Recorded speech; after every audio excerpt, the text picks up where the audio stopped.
whole new vibe these days. Old school Louisville boy like Reese Gaines. I know we were cool back then, but things changed. Your chick give me brain, my chicken's free range. Reporting live from the 5. Alrighty, guys, welcome back to the second iteration of the Cracked Paddles podcast. I am your host, Alex Crum, aka AC, alongside my partner in crime, Kevin Dong, aka Kevin Dong Pickleball. KD, dude. Okay. KD I was like, what is the sake. script? Yeah, I don't know. That's fine. We can keep this in there. Yeah. Anyway, Kevin, how are you? Happy Memorial Day, sir. Doing good. My body is in shambles, but we're good. Coming off of I was in a buddy's wedding down in Dallas, Texas. So, okay. Was on quite a bender down there, but it's just good seeing like some college tennis buddies and getting to really just like reconnect with people that we kind of grew up together and stuff during, the college years. So sure. Amazing. Let me ask you something. What is your wedding drink of choice? I honestly just went with whatever the groom and bride specials were, and it was like this. See, I never do that. Yeah, that they had like a Paloma, and then they had like a margarita with like a bubbling sorbet in there. So like the margarita had a scoop of sorbet, and when you dropped it in there, it would just constantly like fizz and bubble. It was pretty fancy. That sounds awesome. Yeah. Sounds awesome. What's your wedding drink of choice? So I don't actually drink all that much anymore. The older I get, the less I drink. It takes me like days, weeks just to like feel like a human again. But when I go to weddings, I drink insane amounts of Chardonnay. Only Chardonnay. Before, after, during, hence the song Chardonnay. Yes, I've become a special occasion drinker now. So like if I go to a football game, I drink beer. If I go to a wedding, I crush Chardonnay. If I go to like a rooftop bar, I drink a special martinis. Like I'm very selective about how and when I drink, but at weddings, it's nothing but Chardonnay. I also rarely drink now, so that's also why my body is in shambles. Yeah. Oh no, it's brutal. Yeah. But anyway, well, I'm glad you had a nice weekend there. Yeah. I am in East Hampton right now visiting friends. Obviously just got done with APP New York. Just kind of been on a little bit of a media blitz today, trying to not get myself canceled, which is becoming increasly difficult for me. There's traps. There's traps everywhere. There's bear traps everywhere, and I am a free-flowing, free-thinking speaker, and I need to be a little bit more careful about that, navigating these increasingly murky waters. I never say anything like malicious or ill-spirited. I just occasionally don't shut up, which is my issue. Which is why I'm doing a podcast, of course. Hey, sounds like that's like me playing any tournament match. I'm just people. They're like, can this guy just shut up? Like he's just so loud. Yeah, that's the only time I'm not loud. Really, is like on the pickleball court. I'm pretty quiet out there, but off the court is where I get into trouble. So anyway, just trying to navigate these waters. But I mean, you're in those waters because of a pretty wild 2 weeks, though. You're getting some nicknames like the one. A no name, and then now you're the Giant Slayer, right? So tell us a little bit about where these names are coming from. Yeah, all right. I'll just kind of run you guys through it. So we'll start in Atlanta. Going into PPA Atlanta, I did not feel confident at all about my game. I didn't sleep much the night before. I had to take my mom to the ER, which we'll get into that later. I was playing with a paddle that I didn't play well with. Wasn't feeling confident at all, to be completely honest with you. I got my way through qualies, was playing with that Yola again. I think I missed like 17 serves last round of qualies. Luckily, I returned well. I won all 3 of my matches, but didn't feel particularly inspired about any of them. Then midday, I decided I need to buy a Proton. I need a paddle that has grit. So I bought a Proton. We had some really nice wins in men's doubles qualifying. Me and Zach Gonnering, shout out Zach G, beat like a couple 6-1 dupers in doubles, which if you know me, that's like a heroic achievement. So I knew what the draw was immediately after qualifiers were over. Jack Foster always has the draws before anyone else. Shout out Jack. And so I knew that if I won my first match, I would play Federico. And yeah, I mean, I was probably more nervous for that match than any other match before, just because I knew of how big of an opportunity it was. I knew that I would be well positioned to sort of insert myself into the pickleball world pretty quickly for a lot of reasons. But I knew that I would have to go out there and beat Federico, which is obviously easier said than done. Um, so yeah, I mean, as far as that match goes, I think the conditions favored me. I think the ball favored me. I think, a lot of things were on my side, and thankfully the moment didn't get too big for me, and that's what kind of sparked this whole AC timeline infusion that everyone has been seeing for the last couple of weeks. So yeah, I won another match after that against Moda Alhouni, who I had beaten before. He easily could have won that match. I got tight in the second set. He got tight in the third set. Then I beat Big Gucci Zane after that. Zane's Zane character, Navratil. Zane Navratil, Yep. not Zane Ford, both Big Gucci's. But that was important for me to win a couple of matches after beating Fed, because I think if I beat Fed and then lose next round, they're like, all right, it's a one-off. He was just good on It's a one day. fluke. Right. So, next round, I ultimately end up losing to Dylan Frazier, who covers the net about as well as anyone I've ever seen in singles. Thought I could have, should have won that match, was up 9-3 in the first, beat him 11-3 in the second, just missed a few returns in the beginning of the third, but obviously was happy with my run there. Fast forward to this week, rally scoring is like a whole different animal in singles, and you almost just feel like your gonads are in your stomach from the first point, because you make 3 or 4 bad shots and the game is essentially over, assuming they play solid pickleball, right? So it's a totally different feel. I don't like it. I don't know anyone who does like it. So I go out there. I was like, just don't lose first round. Just win one match. You're fine. Play Dusty Boyer, who's a good friend of mine. He wins the first game. It's always a battle with him. I come back and win that one. Then I play Richard Livernese, who's another good friend of mine, and he played probably the best singles match that I've ever seen him play. Had a good game plan, played solid side out pickleball. We were playing at like the Queens Community College, in so there was questionable lighting, questionable bounces. Like one Are of you the saying courts, that Ben Johns would not have played at this venue? Oh, Ben wouldn't come within 50 miles of the Queens Community College. I'm telling you. Like, you couldn't see the lines. There was at one point, like, the court sort of like tapered off. And so, like, when you're returning, you either had to make the decision to stay on top of the hill or to like dig yourself in the trench and then spring out. Initially, like, it was tapered off, like by where they had the Yeah, curtains. you're saying that when you're returning, you have I'm one off the foot line, below the right. other, and like Essentially. the court just like is like a little step. Right. So you have right. 1 foot here and 1 foot here, and then you like step into it. So initially I was starting on top of the hill and just trying to take everything on the rise, and I couldn't make a return. So I decided I'm going to start in the moat and then sort of spring forward into the court, and it worked out well for me. But anyway, Richard played great. I saved a few match points and was able to get it done. And then, the match against Chris could have gone either way. I do want to say this because Chris is a friend. Like, people don't talk enough about how historic his run was. I mean, the dude did not lose a rally scoring singles match for over a year. I don't think people understand how insane that is, and no one talks about it enough.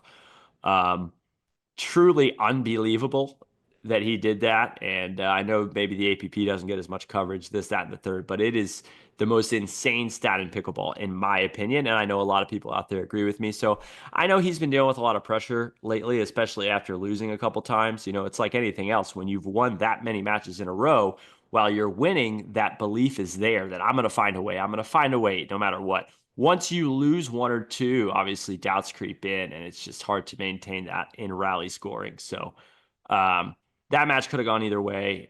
Chris is a good friend, great player, and again, like, I understand the pressure he's been feeling because what he did is like impossible. So I was able to win that, and then obviously the optics of me being the number one player on both tours in the span of a week made this whole thing go even more viral. And I know no one's ever done that, and that's cool, but whatever, right? Like, it just kind of the legend grows, I guess. Another day in the life for you. Yeah, kind of. So then, a lot of cool things happened after that. I got to go to the B Draddy headquarters. Shout out B Draddy. I got to go to the Barstool Sports headquarters. Shout out to Hubs. That was all fine and well. And then I'm going to get serious here for a second, because Saturday was the scariest day of my life. So Saturday was the day that I was meant to play Armand Bhatia in the finals, who is another awesome guy. And I got a text from my dad basically that my mother had pulmonary edema, which her lungs filled up with fluid. She was unable to breathe. And we were pretty close to losing her Saturday morning. You know, had they not been at the ER, had the staff at Baptist East not done an incredible job, and had my father not been paranoid about getting there quickly, like I might not have my mom anymore. So, I mean, there was a 2 to 3 hour window Saturday morning where I thought my mom was going to pass away that day, which is just crazy. Like, I mean, it's been the craziest 2 weeks of my life. And then in that moment, I'm like, I don't care about any of this. Like, none of this matters. Like, what is happening? Why is this happening? So on and so forth. As the day progressed, the news got more positive, and I felt like, what am I going to do from up here? She's stable. I know she'd want me to play. So I go out there and play. I will tell you that mentally, like it was really hard to get up for the match or to get in the match. No excuses in that. Like Armand is that good. Like he could beat me at a playground in Mumbai, like whatever. The guy could beat me anywhere. He's that good. However, I certainly wasn't as engaged as I would have been otherwise, I think. First But set was ugly. I think the second set was ugly until about 10 all, and then it turned into like one of the most exciting pickleball matches I think anyone ever saw because it ended up being 27-25. I saved like 7 match points, a couple of really good shots. Had a chance I had 3 game points, I think, in the second game. Unable to pull it out, but ultimately proud of the way that I fought and sort of hung in there.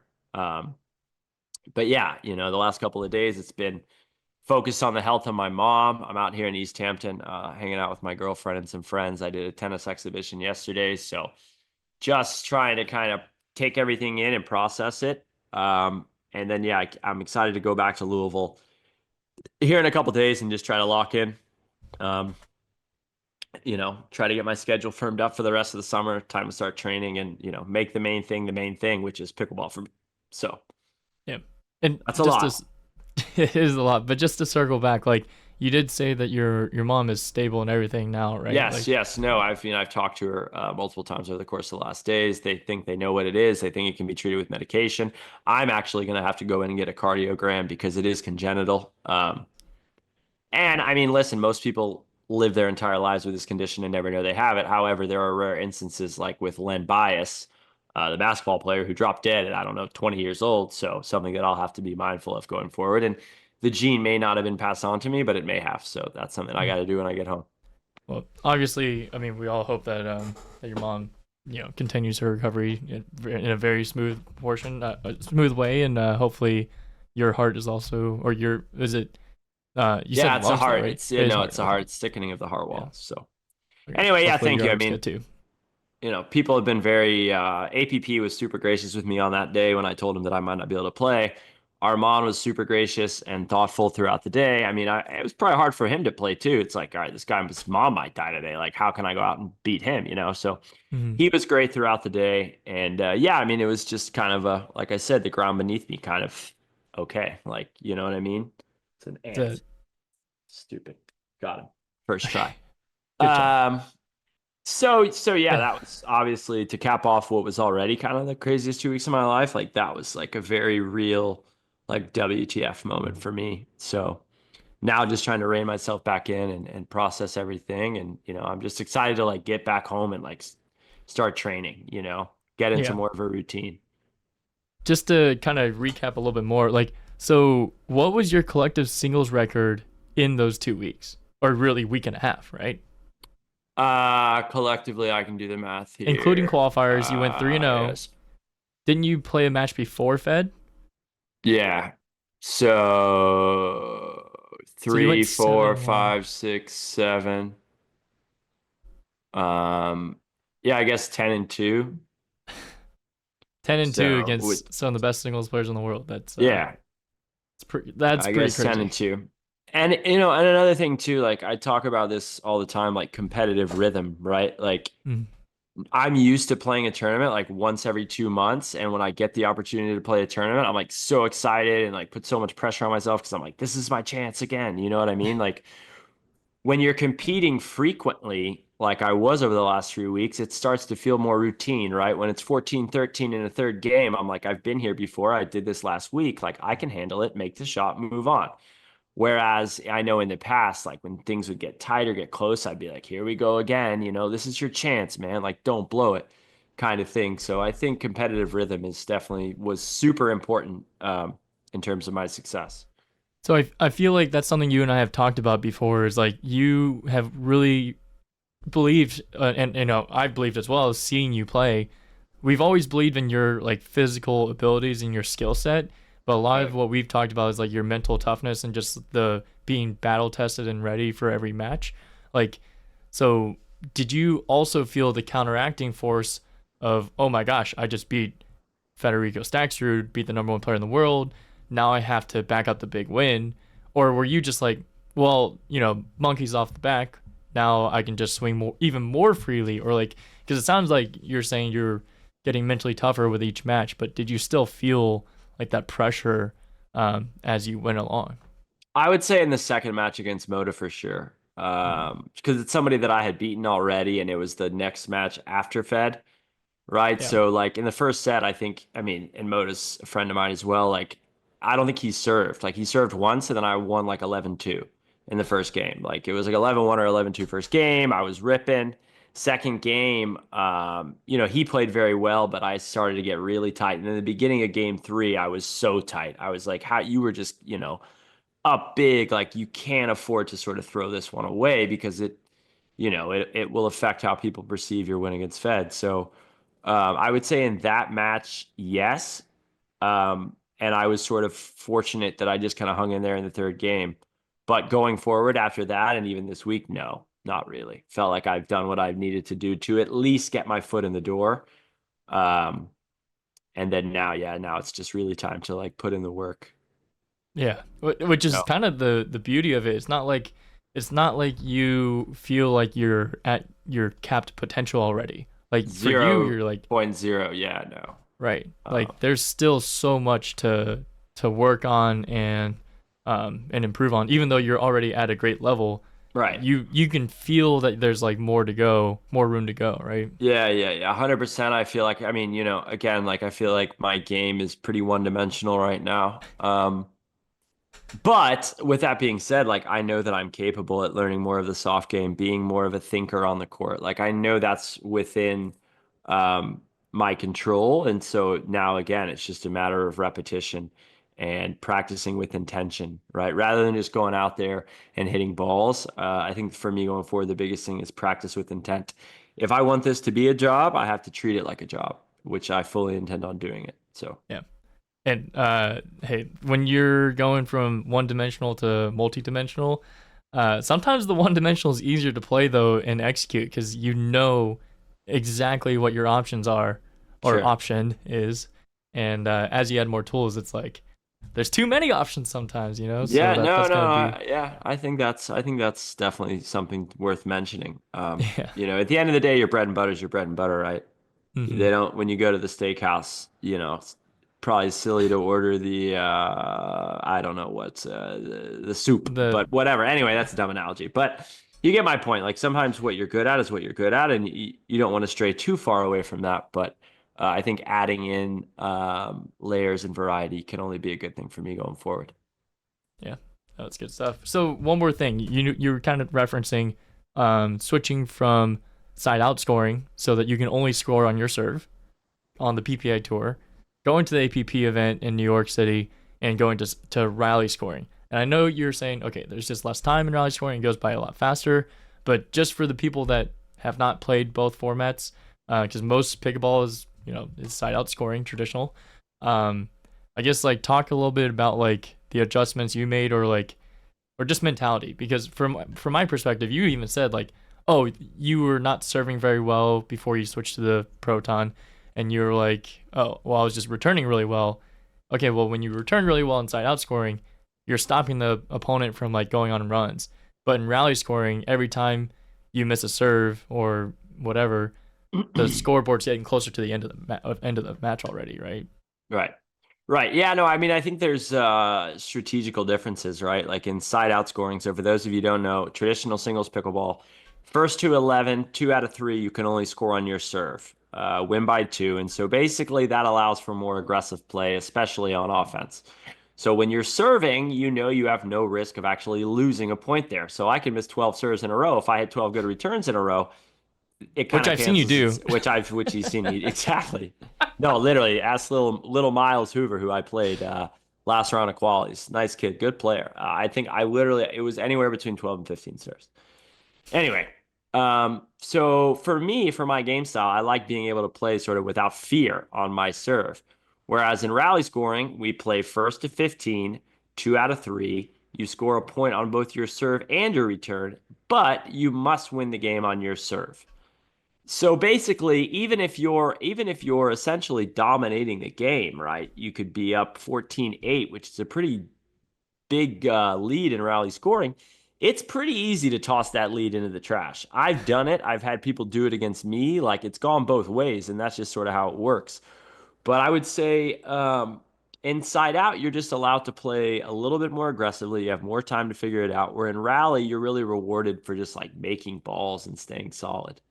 Um, but again, you see so many 3 sets in rally scoring because people will jump on these 3-4 point leads, and then the set is basically over. Whereas inside out, I could be down 7-0 and get hot on my serve and feel like I can still come back and win this thing. I mean, I was down 9-3 against Fed in game one. I was up 9-3 against Dylan in game one. I won the game against Fed. I lost the game against Dylan. So.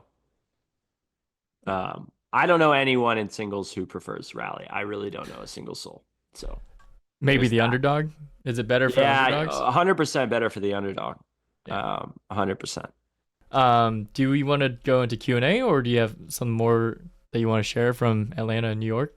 Yeah, no, I mean, again, like I'm hopeful. I've said before this that my goal was to sort of sign a contract with PPA Tour. I think that's something that I really want to do, and I want to prove to them that I'm, maybe a podcaster, maybe a musician, all these things, but I want to be a high level professional pickleball player. I want to prove that I'm going to put in the work and become a high level, high ranking doubles player. So for me, I'm just, hopefully we'll get pen to pad here soon. That's my hope. I hope I hope San Clemente is my next event.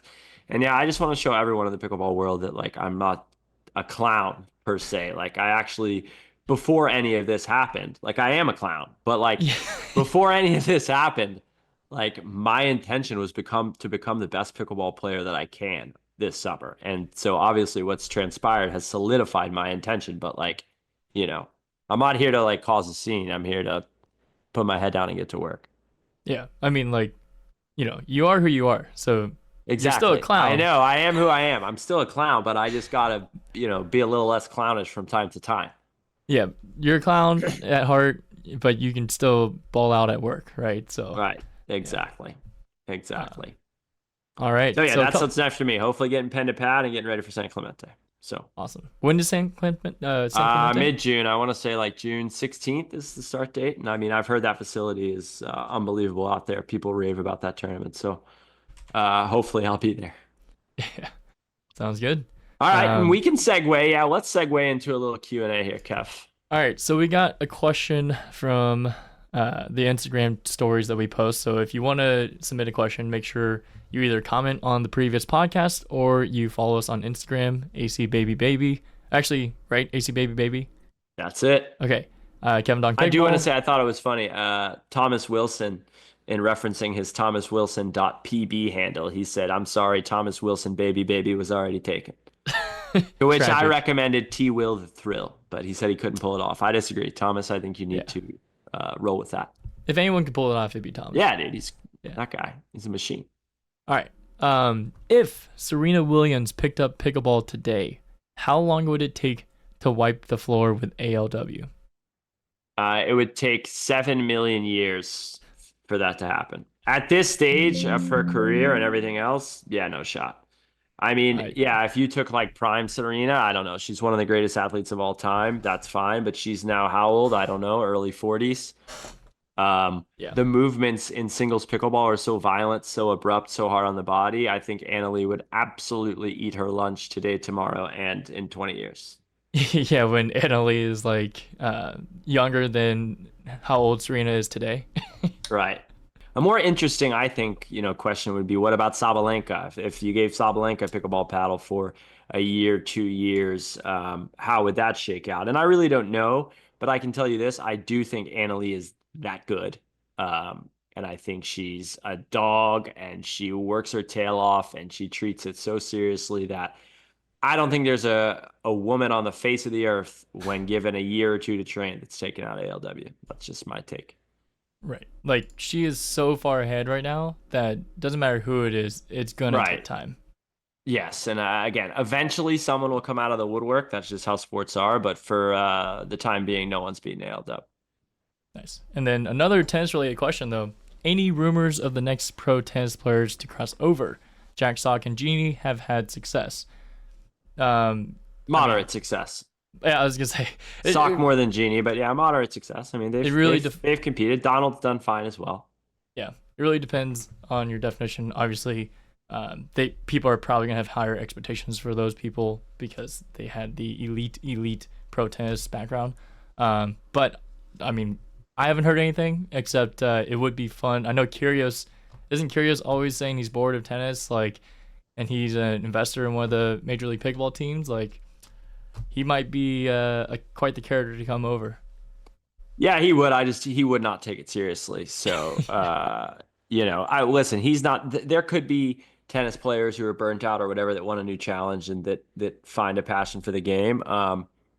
However, he ain't that guy. Like, he's got too much going on. He'll never take the time to, like, actually.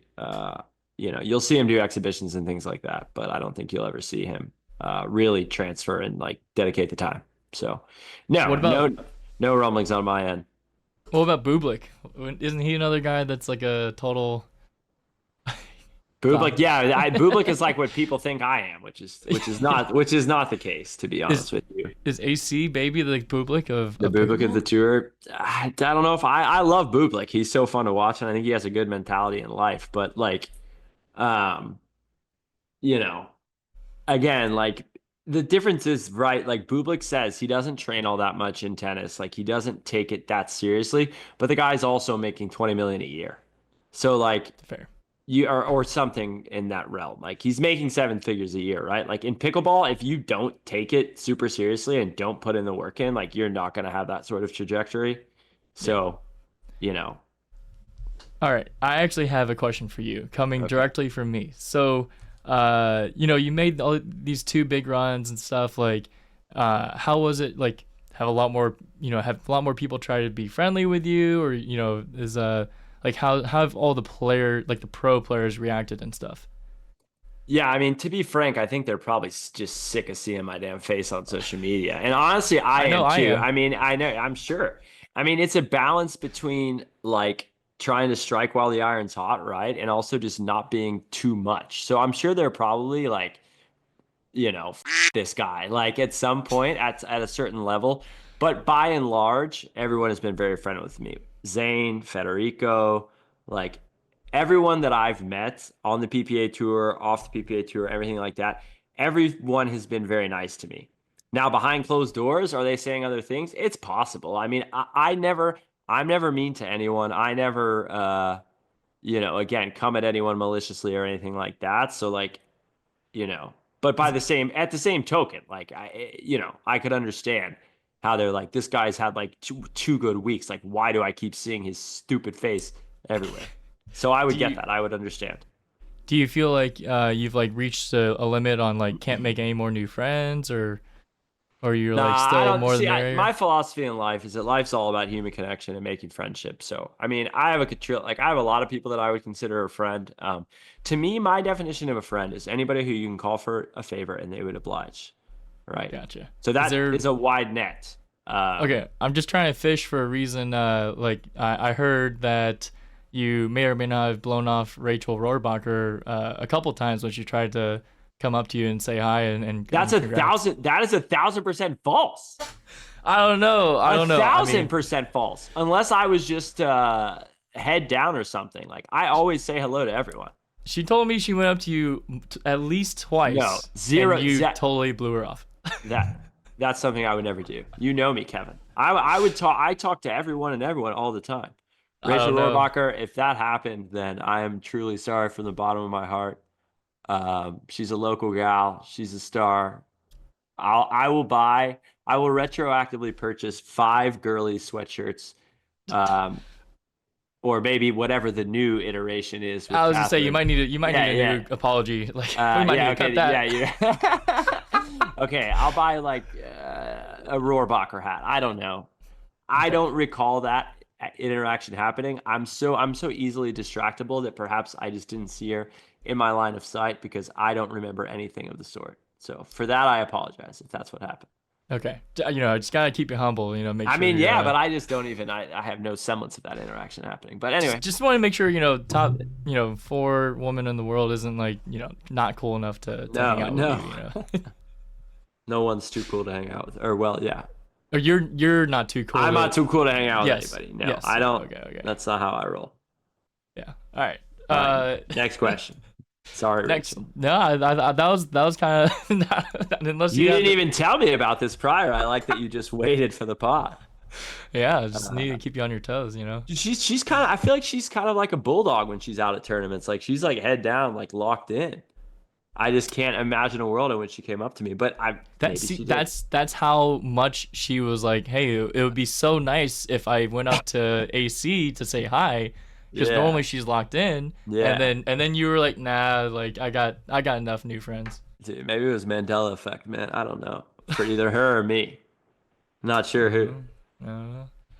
All right. Well, I think that pretty much wraps up this episode. And if you want to keep hearing about the man, the myth, the legend, AC Baby, we'll have to go to that on episode 3. Yeah, excited to put the head down and get to work here. One of these days we're gonna touch on Kevin's chess career. I don't know if any of you guys are chess players out there, but Kevin is a world-renowned chess content creator. Just so you guys know that. Again, I just want to say thank you guys for all the love and support over the last 2 weeks, especially in respect to my mom. It's been a wild ride, but when something like that happens, it just sort of reinforces what's important in life, and none of this pickleball stuff matters when it comes to family and health and things like that. So all about perspective. But I'll tell you this, we're not going anywhere. We're not leaving, Kevin. We're not leaving. So you're gonna keep seeing your face everywhere. I'll try to be a little more mindful about how frequently you see my face, but you're gonna keep seeing it one way or another. All right, Sounds thanks, good. guys. Katie, you're the man. So that's not a little bored. That sucks. Life's tough. Last thing I need is more stuff. It's true. I need a little more time with you and more rose with my lunch. One piece of mind. Sometimes you gotta look.